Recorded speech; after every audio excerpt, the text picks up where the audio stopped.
All right, today on the Katana Tone Lab,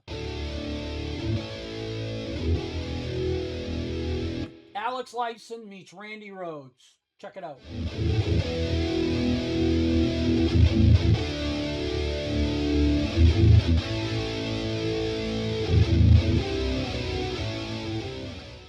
All right, friends, Brian here from Guitars and Cigars. Hopefully everybody had a good weekend.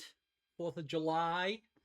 Everybody still has all their fingers so they can still play.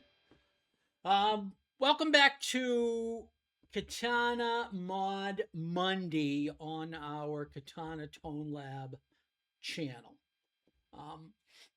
This is a series where we're going to either take a pre-existing patch and modify it, come up with something that sounds a bit cooler, at least to my liking and hopefully to your liking. And we can also start from scratch and learn all the intricacies of making your own patches. So as usual, we are using our Chill Cat Vintage Series Les Paul, and we are playing through the Boss Katana Gen 3 212. This amp is amazing. You can pretty much make any sound you could ever think of and 100 times more with this amp. So what we're trying to do is show people how you can make your own patches the way you want them to sound through either someone else's work and you expand on it, which is what most creation is about, or you start from nothing and you're going to work your way through making an actual patch.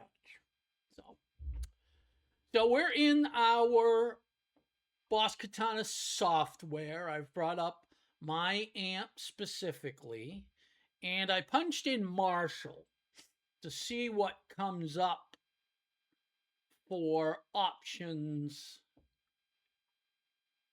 that are already pre-existing here in the world of the Katana amps. So we've got various ones here. We've got one that's got Slash, JCM 800, Eric Johnson, Clean, Samuel King. We've got Clean, Marshall, and Fender, Chorus Marshall, Custom 4 Tones. You know what? Let's try this one. So we go over, click download, boom, Bob's your uncle, over to here, and here are the tones that we downloaded that come with this specific patch bundle. Now these are free. All the ones that you get through the Boss Katana Tone Studio are free. There are a lot of people out there who are charging for patches, and I think it's a crime. I don't think anybody should ever have to pay for a patch. It's just, I just don't understand it. I'm doing these things with this channel because I want to spread the joy of playing, spread and help people figure out how to come up with cool tones with budget gear. You know, I'm not looking to make money off of you directly. You know, granted, this is my job. I'm retired as a first responder, but I'm not looking to make money off of you people. Now, when the day comes that my channel gets monetized through YouTube and I make money through ads, fantastic. At that point, then I will figure out what's going on. We'll get new gear, we'll get this, and we're going to donate part of the proceeds from any of my channels to a couple of different charities that are here in the local Daytona area.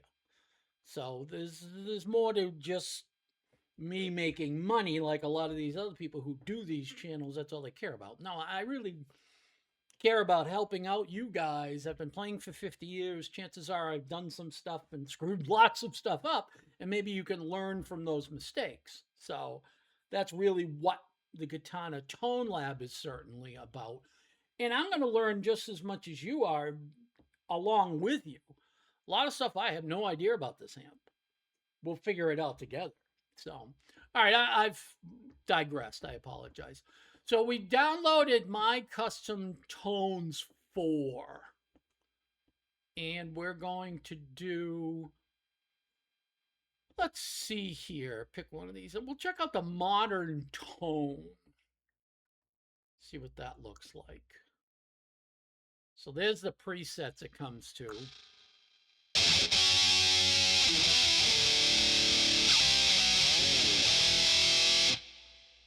Wow. That is certainly not in my wheelhouse, that is for sure. So the first thing we're going to do is we're going to jump up to the vintage cab type.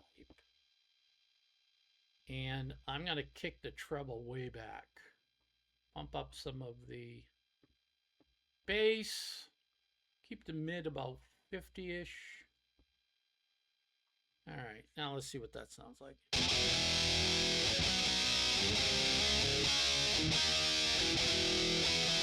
So we're on the brown sound.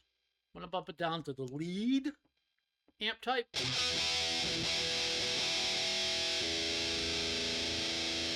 And we're going to bring the bass way up. Bring the treble down to nothing. And I'm going to bring that back a little. All right, so we've got the overdrive going right now. I'm going to bounce down to our favorite tube screamer, and we'll bump up the boost to about 40. Let's see how that sounds.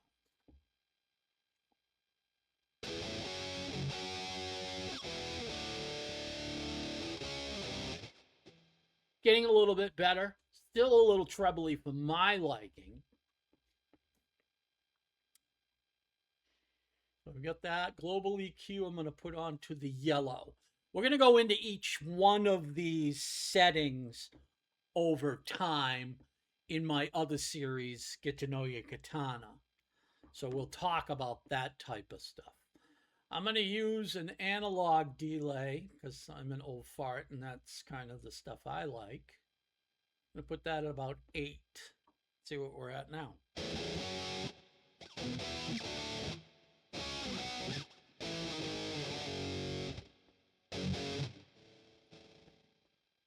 We got the graphic EQ here. Let's turn that on.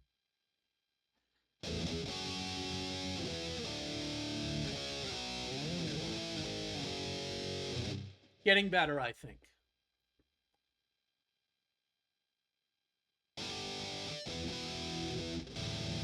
Yeah, I do think it's certainly getting better. What do we got for an effect going? Let's go up here, bounce to this. Let's add in a little bit of chorus, shall we? Bump that up to about 7.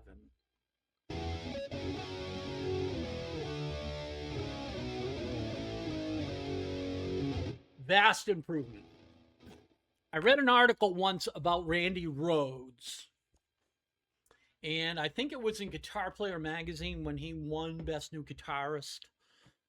And if you've ever seen the video, it's funny because he is shy as hell, and he's like, "Oh my God, I can't believe I won this." I mean, it seemed like, you know, really genuinely appreciated the fact that everybody enjoys his playing. Anyways, chorus is an effect he talks about. He said he pretty much never ever shut it off. Unless he was doing a clean piece, like in the beginning of Diary of a Madman or whatever, chorus was one of the pedals he kept on constantly. Alex Lifeson talks about the period of Rush between Moving Pictures and more or less when they took the forced hiatus when Neil's tragedies hit. That chorus was one of the pedals that he also kept on all the time. And you can hear that in a lot of his playing, that's for sure.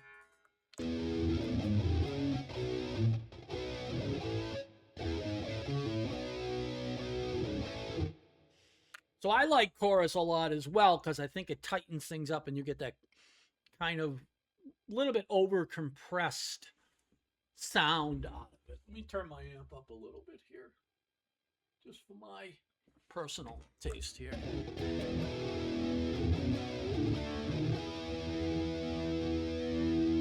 So we've made some tweaks real quick and we've got a completely different sound. So I'm going to bump up my resonance to 100. I'll keep my presence at about 73. And let's see.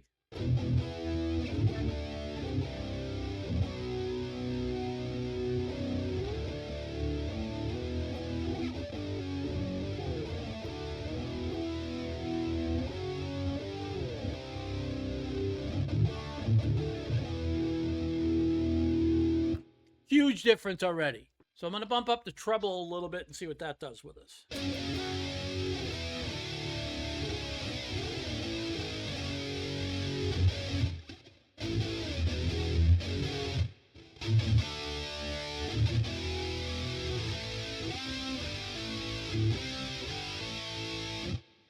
So that livens it up a lot. Let's bring our mid up to about 60. Now to fine tune this, you can use the up and down arrows on your keyboard. Yeah, I get it into the ballpark and then I'll fine tune from there.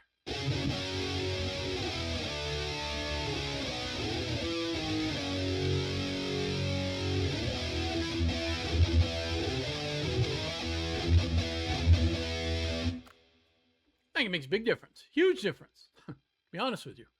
I'm going to kick my mids back down a little bit.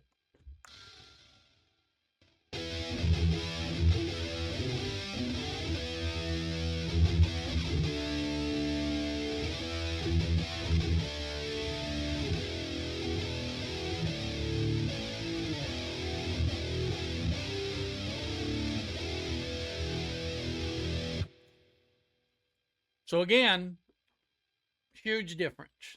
Variation, I'm not sure exactly what that does, to be honest with you. Let's see. Ooh.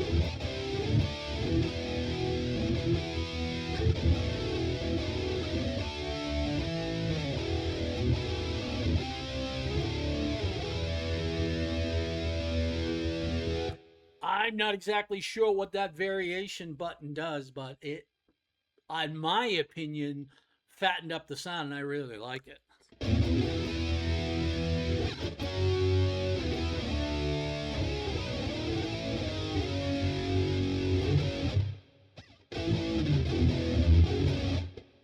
Add in a little bit of a different reverb here. I'm going to use a analog reverb again because I'm an old fart, and analog stuff was really what was around when I was making music originally. I'm going to put that up about 26. Let's see what we get. Let's bump it up a little bit more. See if that really... Oh yeah, too much. I'm going to bring it down to... leave it at 50.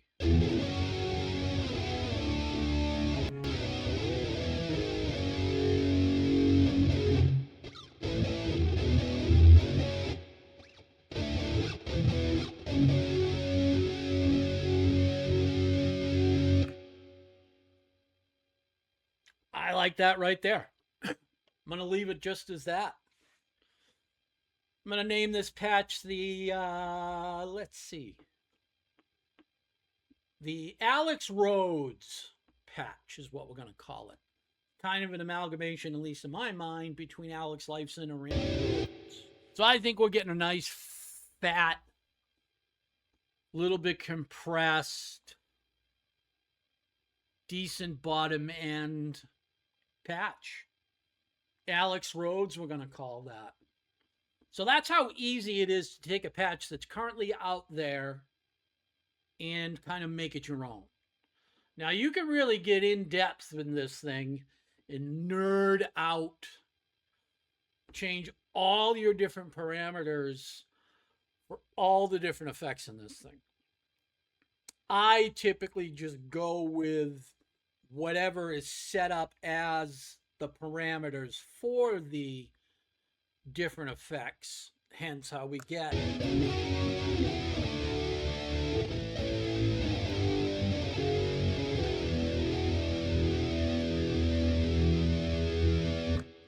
I don't typically really nerd out. Now, if I was going to be doing some recording, I was going to the studio, I was going to be paying for studio time, I would go through and make sure all of my parameters on all of my effects for each of my patches I'm going to save to be perfect. Then now all I need to do is go in there, pick out the patch I want, play, and you're done. Time is money when you're recording. But when you're doing it at home, who cares? That's where all the fun happens, in my opinion. So this is what we came up with off of that original patch. So we're now in the lead amp type. The gain's at 70.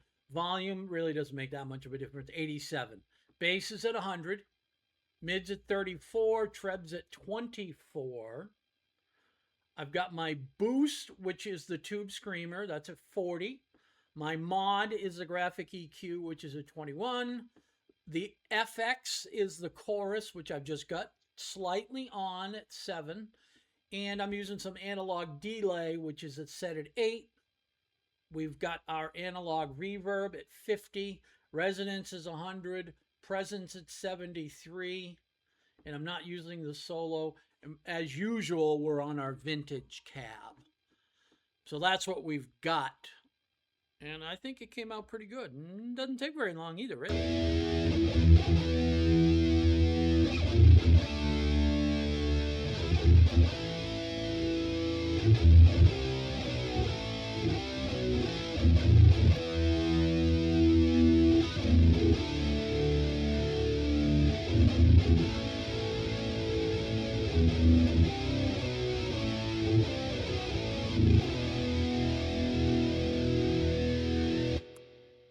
All right, so that's it. That's Brian here from Guitars and Cigars. You've been checking out our Boss Katana Tone Lab, our Mod Monday series that we're going to be doing every week.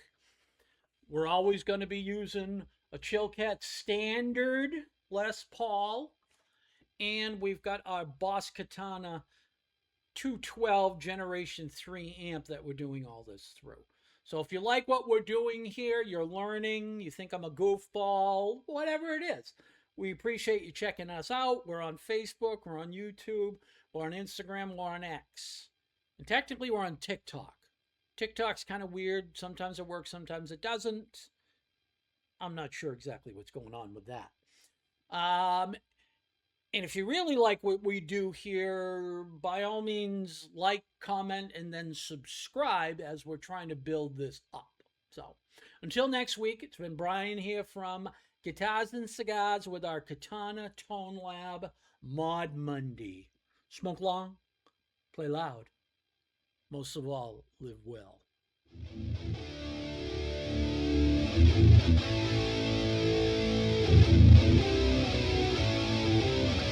Thank you.